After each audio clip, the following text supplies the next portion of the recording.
Et salut tout le monde, c'est Cinoir et on se retrouve aujourd'hui pour, vous le voyez, les guêpes polistes. Donc là on peut voir une reine poliste en train de récupérer du bois sur une vieille canne de Provence pour ensuite construire le nid avec. Donc là en fait on est au potager, ce sont des cannes qui me servent de tuteur pour les tomates et autres. Et du coup ça m'a fait penser que là où j'ai installé mes nids de guêpes, il n'y avait pas spécialement de cannes. Donc du coup j'en ai installé un peu partout dans cette partie du jardin et au soleil, puisque je récupère le bois principalement au soleil.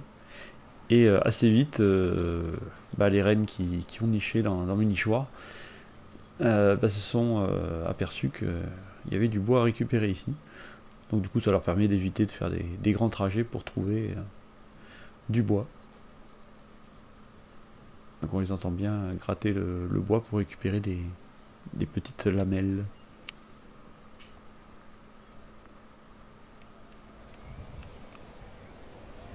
Alors donc on va faire l'inventaire des différents nichoirs et on peut voir que cette année il y a eu pas mal de nids. Donc on va commencer par ce pot de fleurs. Et donc on peut voir trois reines installées sur ce nid. Donc c'est a priori le nid qui devrait être le plus gros, puisque plusieurs reines se sont unies pour le faire. D'habitude elles s'installent dans le plus gros pot de fleurs. Mais cette année, curieusement, elles se sont installées dans le pot de fleurs au-dessus, qui est plus petit. Et même on peut voir qu'il y en a une quatrième qui est allée les rejoindre plus tard. Donc on se retrouve avec un nid et 4 reines. Donc a priori ça devait être le nid le plus gros de l'année. Et curieusement, quelques jours plus tard, on peut voir que le nid s'est très bien développé à 4, mais au final il n'y a plus qu'une seule reine. Alors pourquoi? Là c'est la première fois que ça m'arrive. En général, quand plusieurs reines s'unissent, eh bien, une prend le rôle de la reine et les autres font le rôle d'ouvrière. Mais là, est-ce que l'entente n'était pas bonne entre les reines ou celle-là était peut-être trop dominatrice et du coup, les autres ont décidé de partir. Et du coup, elle se retrouve toute seule à s'occuper de ce grand nid. Va-t-elle y arriver? Je pense, mais enfin, peut-être qu'elle n'arrivera pas à nourrir toutes les larves. Et donc, dans le gros pot de fleurs qu'il y a en dessous, où tous les ans il y a le plus gros nid, eh bien, aucun nid s'était fait dedans. C'était la première fois. Mais du coup, comme par hasard, 3 reines se sont installées dedans plus tard et ont construit un nid qui est déjà assez beau. Et donc je pense que le hasard, bon pas trop, hein, c'est juste que à mon avis ce sont les 3 reines qui ont quitté le pot du dessus et du coup ont décidé de s'unir dans un autre pot de fleurs. Et donc du coup on se retrouve avec un deuxième gros nid, mais celui-là logiquement devrait être le plus gros nid de l'année, puisqu'elles sont 3, donc elles vont prendre de l'avance par rapport aux autres. Alors c'est moins que les autres années où j'avais parfois 10 reines qui s'unissaient entre elles, mais bon, c'est déjà pas mal, 3 reines.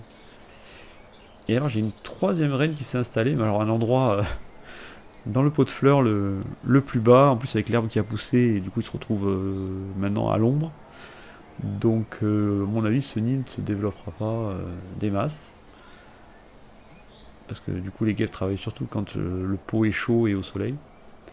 Mais voilà, on peut voir un nid quand même qui est pas mal pour une reine toute seule. On peut même voir un peu les œufs dans les alvéoles de gauche.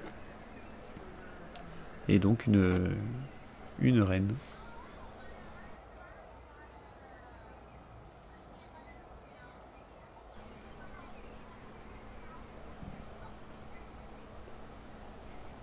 Ah, elle est un peu timide, elle se cache.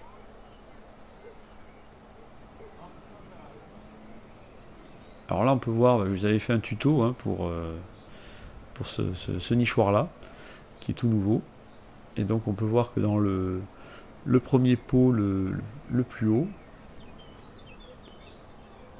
eh bien une reine s'est installée. Donc voilà, hein, on peut voir que le tuto que je vous ai montré, c'est pas pour rien, hein, ça marche vraiment. De toute façon, des pots de fleurs au soleil, il y a peu de chances que ça marche pas.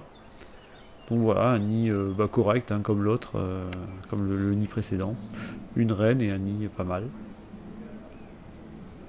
Mais c'est pas tout, puisque bah, le pot qui est en dessous. Une reine s'est installée aussi. Mais malheureusement, ça n'a pas continué. Le nid est abandonné. A priori, hein, parce qu'il n'y avait pas de reine dessus le soir, donc parfois ça arrive qu'elle ne dorme pas sur le nid, mais enfin bon.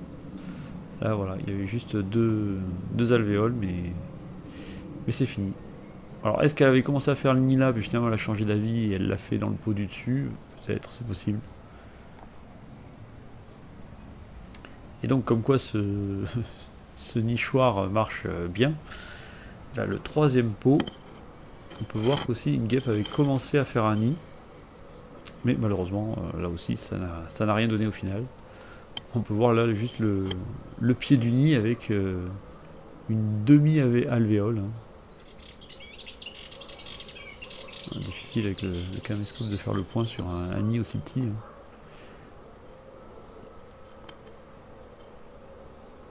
Mais voilà, allez savoir pourquoi le nid n'a pas été continué, on ne sait pas. Et donc là, c'est l'autre nichoir que j'ai mis à côté. Et là aussi, ça a marché, puisque on peut voir que dans le gros pot, tout en haut, il y a eu déjà un premier nid qui s'était décroché finalement, et il n'y a eu plus de guêpes. Puis ce nid qui a été construit, que je n'avais pas vu. Et là, en inspectant les nichoirs, le nid est abandonné. Donc bon. Il y a quand même pas mal de nids abandonnés cette année. Il faut dire que j'ai beaucoup plus de nids, alors peut-être que voilà, plus il y a de nids, forcément plus il y a de pertes. Et là on peut voir donc dans le deuxième pot, une guêpe qui s'est installée, qui a fait un nid pas mal aussi, niveau taille.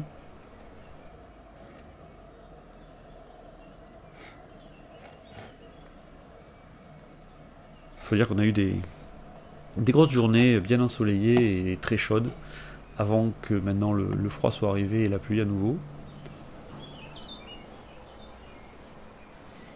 Alors là, je ne sais pas si vous vous souvenez, l'année dernière, on avait eu un nid un peu surprise là-dedans. Donc voilà, on voit le reste du nid de l'année dernière. Et un nid qui a été construit juste à côté. Sûrement des reines qui sont sorties du nid de gauche de l'année dernière. Mais malheureusement, le nid a été abandonné. Donc je pense que cette année, il n'y aura rien dans ce tiroir en plastique.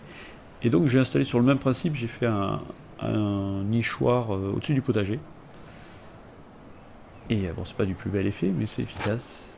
Donc voilà, on peut voir que un nid avait été construit dans ce pot, mais il a été abandonné celui-là aussi. Alors j'ai mis des gros pots, hein, parce que pourquoi pas, il pourrait y avoir un frelon ou une guêpe germanique qui s'installerait dedans, ce serait cool. Là, on peut voir un nid qui est encore habité, par contre.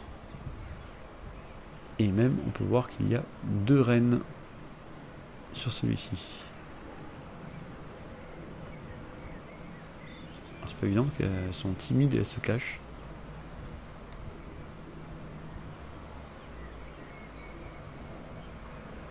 Mais donc voilà, hein, ces nichoirs marchent très bien.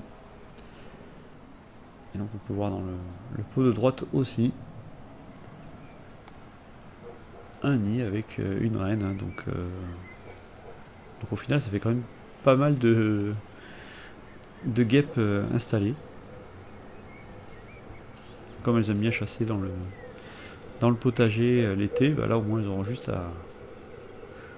à descendre et hop, elles seront directement dans le potager.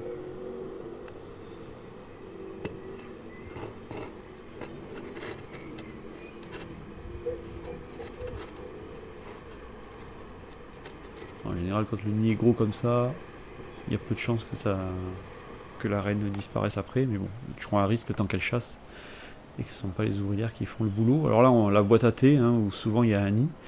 Alors plutôt que de le faire au plafond comme d'habitude, elle s'est amusée à le faire sur le mur, latéral, on va dire. Ce qui fait que du coup, je peux pas trop voir le nid, vu que quand je l'ouvre, je tombe directement sur la guêpe. Et on voit le pied qui est à moitié dans le vide. Donc du coup, un nid qu'on aura du mal à suivre. Mais bon, voilà, peut dire qu'il y a encore un nid de plus caché dans la boîte à thé.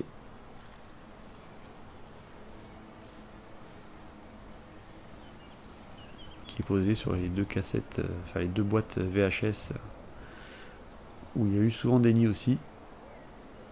Dans la boîte VHS au-dessus il n'y a rien, mais dans la boîte VHS du dessous, une petite reine s'est installée aussi. Et donc voilà, bon, on va finir là-dessus. Hein. Donc ça fait quand même, je vais pas compter le nombre de nids, mais ça en fait quand même pas mal. Donc on va essayer de suivre l'évolution de tous ces nids. Et moi je vous dis à bientôt pour une prochaine vidéo. Ciao ciao.